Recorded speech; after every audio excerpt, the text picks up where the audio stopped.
बर्बाद कर देंगे, ये बर्बाद करके रख देंगे इंग्लैंड क्रिकेट टीम को। इन बैंड के दिनों से क्लबिंग नहीं रुक रही, इनकी अय्याशी नहीं रुक रही। एक मैच जीतने के बाद ये बौखला से जाते हैं, ये क्लबिंग करने तो जाते ही हैं, उधर कोई बंदा बुंदा पेल देते हैं और फिर मेरे दोस्तों सस्पेंड हो जाते हैं अगले मैच में। साल में तीसरी बार मेरे दोस्तों, तीसरी बार इंग्लैंड क्रिकेट टीम का कोई प्लेयर मैच जीतने के बाद क्लबिंग करने जाता है, वहां पे भाई किसी ना किसी से बहस कर लेता है और फिर अगले मैच के लिए सस्पेंड हो जाता है। सबसे पहले जनवरी 2026 में हैरी ब्रूक पकड़ा जाता है क्योंकि उसको क्लबिंग में एंट्री नहीं मिली। एंट्री ना मिलने की वजह से इस गंजेड़ी की भाई साहब उधर लड़ाई हो जाती है और फिर ये मार धाड़ में इन्वॉल्व हो जाता है। इसका ये पहली बार था और ये इंग्लैंड के लिए बहुत वैल्यूबल प्लेयर है आने वाले टाइम में, इसलिए इंग्लैंड क्रिकेट बोर्ड इस पे बस 30,000 पाउंड का फाइन लगाती है और इसको भाई फाइनल वार्निंग देके छोड़ देती है। उस दिन फाइन तो सिर्फ ब्रूक पे लगता है मेरे दोस्तों, पर सुमड़ी में जो निकला था ना वो था जेकब बेथल, क्योंकि उस दिन ये भी दारू पीता हुआ पकड़ा गया था। हालांकि इसी ने इस पर कोई एक्शन नहीं लिया, पर भाई साहब पार्टी करने तो ये भी गया था उस दिन। इनको को ये बताओ, दिल्ली की क्लबिंग में तो एंट्री मिलती नहीं छड़े लड़कों को, इनको फिर भी क्लबिंग में एंट्री तो मिल जाती है। दूसरी बार मेरे दोस्तों ये इंसिडेंट थोड़ा अच्छा, थोड़ा महाभारत टाइप का रूप पकड़ता है, क्योंकि तब पार्टी करने गए थे भाई साहब इंग्लैंड के कप्तान बेन स्टोक्स और गस एटकिंसन। स्टोक्स और एटकिंसन का एंट्री में तो कोई बवाल नहीं मचता, जैसे तैसे ये अंदर घुस जाते हैं, पर भाई अंदर जाके इनकी भाई भयंकर सी लड़ाई हो जाती है। लड़ाई इसलिए होती है क्योंकि सैरासेंस के एक रग्बी प्लेयर इनके सिक्योरिटी ऑफिसर को खींच के मुक्का मारता है, जिसको देखकर बेन स्टोक्स गुस्से से बवाल हो जाता है और मेरे दोस्तों अपना साइज भूल कर रग्बी प्लेयर से लड़ने चल जाता है, जिस वजह से इनकी मारम पिट्टी हो जाती है वहां और दोनों सस्पेंड हो जाते हैं for the second test versus New Zealand, जो कि ओवल के ग्राउंड में होने वाला था। कितनी शर्म वाली बात है ना कि एक इंग्लैंड क्रिकेट टीम का कप्तान एक क्लब में जाकर बारम पिट्टी कर रहा है और भाई सस्पेंड हो रहा है अगले मैच के लिए। इस इंसिडेंट के बाद मेरे दोस्तों ये दोनों सेकंड टेस्ट मैच से तो बाहर होते ही होते हैं। बेन स्टोक्स को लिटरली अपनी कप्तानी भी छोड़नी पड़ जाती है और ये कप्तानी नहीं छोड़ता सिर्फ अपनी, लिटरली ये रिटायरमेंट ही ले लेता है टेस्ट क्रिकेट से। मजबूरन ये सीरीज का रिजल्ट ये रहता है कि इंग्लैंड पहला टेस्ट मैच जीतने के बजाय ये सीरीज 2-1 से हार जाती है एट देयर होम। लिटरली इस इंसिडेंट को लॉन्डो एग्जैक्टली 2 महीने भी नहीं हुए और इनका मीडियम पेसर ब्राइडन कार्स एक और कर्मकांड कर चुका है और इंग्लैंड क्रिकेट बोर्ड ना अपने हाथ खड़े कर चुका है। इतना परेशान हो गया ना अपने प्लेयर से कि अब इनको भाई सीरियस रूल्स और हथकड़ियां बांधनी पड़ेंगी, क्योंकि Brydon Carse literally night club के बाद हथकड़ियों में ही दिखा है इनको सीधा। और कसम खुदा की इनको बिगाड़ने वाला ना सिर्फ एक ही बंदा है, वो है इनका फॉर्मर कप्तान बेन स्टोक्स। क्योंकि मेरे दोस्तों यू वोंट बिलीव कि पाकिस्तान से पहला टेस्ट मैच इतनी बेहतरीन तरीके से जीतने के बाद ब्राइडन कार्स डर्बी के एक नाइट क्लब में पार्टी करने जाते हैं और वहां पर भाई पार्टी में हुआ क्या ये तो एग्जैक्टली पता नहीं चला, पर ब्राइडन कार्स नाइट क्लब के बाहर ना हथकड़ियों में दिखे हैं और साथ में उनके पता है कौन दिखा है? मैथ्यू पॉट्स और बेन स्टोक्स, जो कि अभी अभी रिसेंटली इसी वजह से कप्तानी से भी हटाया गया और टेस्ट रिटायरमेंट लेने के लिए भी मजबूर किया गया। भाई लोगों तुम्हें याद होगा स्कूल में हमेशा एक ना एक ऐसा बंदा जरूर होता था जो एक इनोसेंट को भाई फंसा देता था, और टीचर्स उस बच्चे को जितना समझा ले, उस बच्चे को जितने वार्निंग लेटर मिल जाए, वो बच्चा सुधरने का नाम नहीं लेता था।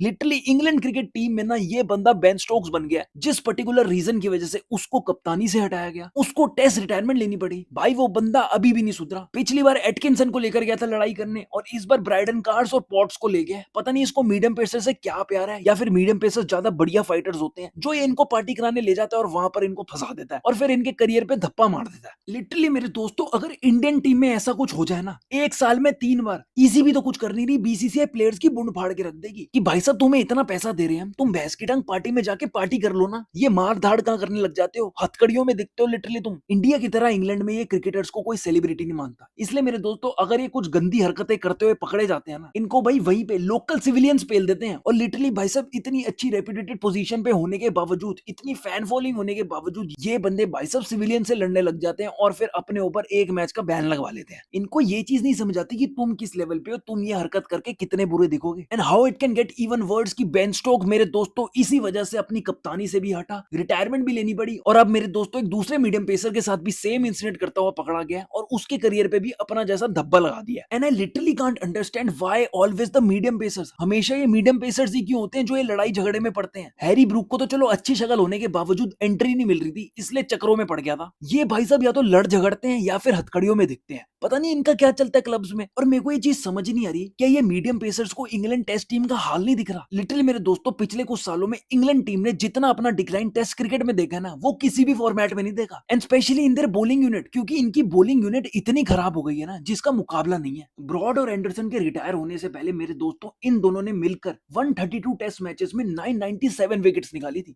और जब तक ये डुओ इंग्लैंड के लिए बॉल फेंक रहा था ना, लिटरली इंग्लैंड का पेस अटैक इतना मजबूत, इतना भयंकर लगता था ना कि किसी भी बैट्समैन की बूंद फट जाती थी। पर मेरे दोस्तों द रियलिटी इज कि जब से ये दोनों रिटायर हुए ना, इंग्लैंड का पेस बॉलिंग अटैक बिल्कुल डल पड़ गया है। After Broad and Anderson got retired मेरे दोस्तों, इंग्लैंड का टेस्ट क्रिकेट में बॉलिंग कमान मिलकर 4-5 बॉलर्स ने संभाला है and they are just ruining their legacy. तो मानोगे नहीं मेरे दोस्तों, एटकिंसन, कार्ड, स्टंग, मैथ्यू पॉट्स और जोफ्रा आर्चर ने मिलकर लिटरली इंग्लैंड के लिए सिर्फ 240 विकेटें निकाली है इन 71 test matches and these are way less than 997 wickets of Broad and Anderson in just 132 test matches. मेरे दोस्तों एक बार कंपैरिजन करके देखो, ब्रॉड और एंडरसन जहां पे बैट्समैन की बुन फाड़ के रखते थे, उनको इतना डरा के रखते थे कि 132 टेस्ट मैच में 997 विकेट्स निकाल ली थी। And the most shocking part is कि ये इन्होंने 37 और 38 की एज में करके दिखाया। And literally these young guns जो अभी सिर्फ 24, 25, 26, 27 साल की उम्र के हैं, ये बंदे 71 टेस्ट मैचेस में सिर्फ 240 विकेटें निकाल पाए हैं। और ये 5-6 बॉलर का मिला के बोल रहा हूँ, सिर्फ 2 बॉलर्स की बात नहीं कर रहा। जेम्स एंडरसन जब मेरे दोस्तों जुलाई 2024 में रिटायर हुआ था ना, उसने अपना test career 700 plus test wickets के साथ खत्म करा था and literally he finished as England's highest ever test wicket taker. As a medium pacer मेरे दोस्तों, जेम्स एंडरसन ने सिर्फ इंग्लैंड के लिए हाईएस्ट विकेट्स नहीं लिए थे, he became the first ever medium pacer to take that much test wickets in test history. मेरे दोस्तों जब से क्रिकेट का इनॉग्रेशन हुआ ना मेरे दोस्तों, कोई भी ऐसा मीडियम पेसर उभर के नहीं आया जिसने जेम्स एंडरसन से ज्यादा टेस्ट विकेट्स निकाली है। एंड जहां तक मेरे को लगता है ना मेरे दोस्तों, जेम्स एंडरसन की रिटायरमेंट वाज फोर्सफुल एंड अगर ये रिटायर नहीं होता ना मेरे दोस्तों, आराम से ही could have broken Shane Warne का record and he could have also played 200 test matches, जो कि सिर्फ आज तक सचिन तेंदुलकर ने खेले। ब्रॉड ने भी जब अपने करियर को 2023 में अलविदा कहा था ना, he finished at 604 wickets and मेरे दोस्तों 6 छक्के खाने के बाद 37 साल की उम्र में भी अगर स्टुअर्ट ब्रॉड 27 की एवरेज से टेस्ट मैच में बॉलिंग फेंक रहा है ना, और इंग्लैंड के लिए 167 टेस्ट मैच खेल चुका है,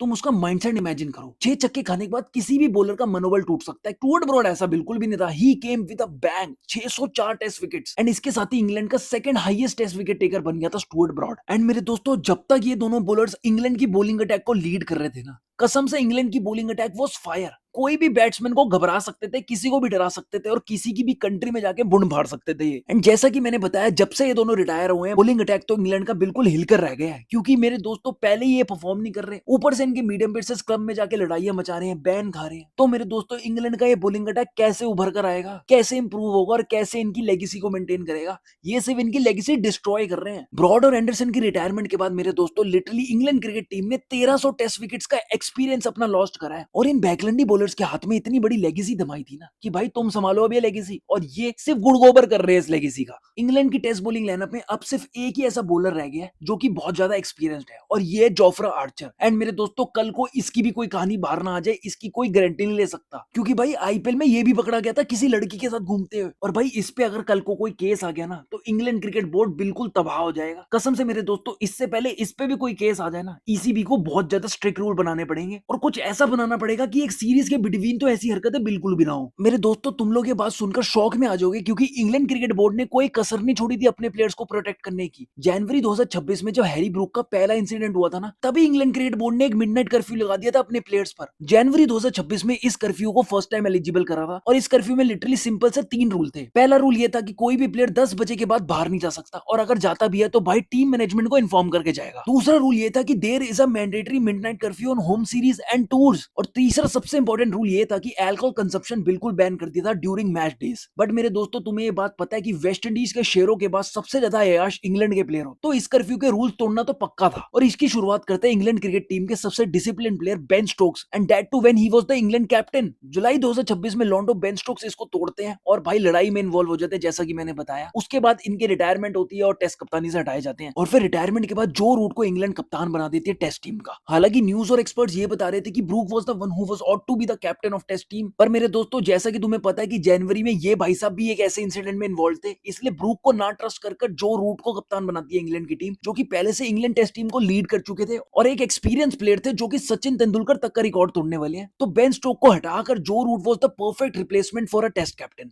जैसे ही जो रूट को टेस्ट कैप्टन बनाती है ना इंग्लैंड टीम, जो रूट एक काम करता है, वो कहता है कि भाई I fully trust my team, मेरी टीम में ऐसा कोई भी प्लेयर नहीं होगा जो भाई साहब लड़ाइयां करेगा क्लब में जाकर, इसलिए भाई साहब I want full freedom of players, वो बाहर जा सकते हैं, लड़ाई ना होने की जिम्मेदारी मैं लेता हूं, तुम ये मिडनाइट कर्फ्यू हटाओ पहले तो टीम से। जो रूट का सीधापन और उसकी बात सुनकर इंग्लैंड क्रिकेट बोर्ड ये कर्फ्यू हटा देती है टीम से। एंड मेरे दोस्तों कर्फ्यू हटाने के जस्ट एक मैच बाद ब्रेंडन कार्ड्स जाते क्लबिंग करने और हथकड़ियों में पाए जाते हैं। मेरे को तो लिटरली जो रूट की सुन के हंसी आ रही है कि वो बंदा भाई फुल जिम्मेदारी ले रहा है कि तुम ये मिडनाइट कर्फ्यू हटाओ, मैं जिम्मेदारी लेता हूँ अपने प्लेयर्स की। उस बंदे को कप्तानी करे इंग्लैंड के लिए वापसी, सिर्फ एक मैच ही नहीं हुआ और इस कर्फ्यू का वॉयलेशन हो जाता है और लिटरली एक प्लेयर हथकड़ियों में पाया जाता है क्लब के बाहर। अभी तक तो लोंडो कोई नया कर्फ्यू अनाउंस नहीं हुआ, पर लिटरली भाई साहब जो रूट को अपने ऊपर शर्म आ रही होगी कि भाई टेस्ट कप्तान बनते ही, एक इतना इंपॉर्टेंट टेस्ट कर्फ्यू हटाते ही, पहला मैच जीतते ही, अपनी टीम पे ट्रस्ट करते ही ये इंसिडेंट वापस हो गया। कसम से भाई साहब ब्राइडन कार्स को ना टाइम निकाल के गालियां देने वाला है जो रूट। कहां जो रूट को ध्यान देना चाहिए इंग्लैंड का टेस्ट क्रिकेट इंप्रूव हो और कहां वो इन सब लफड़ों में पड़ रहा है। इंग्लैंड के इतने टाइम से टेस्ट क्रिकेट में गंदा खेलने के पीछे बहुत सारे ऐसे रीजंस भरे पड़े हैं जिनको ईसीबी को ढंग से देखना पड़ेगा और जल्दी से जल्दी इन रीजंस के सॉल्यूशंस निकालने पड़ेंगे, वरना बहुत देर हो जाएगी और पाकिस्तान जैसी बन जाएगी इंग्लैंड की टीम। मेरे दोस्तों जब ब्रॉड, एंडरसन और वोक्स इंग्लैंड के लिए बॉलिंग लाइनअप को लीड करते थे ना, they had a lot of experience. Literally सब 28 से 38 साल की उम्र के बीच में थे एंड कंबाइंड इन तीनों को 1500 टेस्ट विकेट्स का एक्सपीरियंस था, जिसकी वजह से इंग्लैंड की बॉलिंग लाइनअप को बहुत मदद मिलती थी। पर जब से इनकी रिटायरमेंट हुई है वही यंग पेसर्स पे रिलायबल हो गई इंग्लैंड की टीम, जो कि भाई पार्टी कर बैन लगवा रहे हैं अपने ऊपर। दूसरा मोस्ट इंपॉर्टेंट रीजन ये भी है कि जब जो रूट ने अपनी कप्तानी 2021 में बेन स्टोक्स को दी थी ना,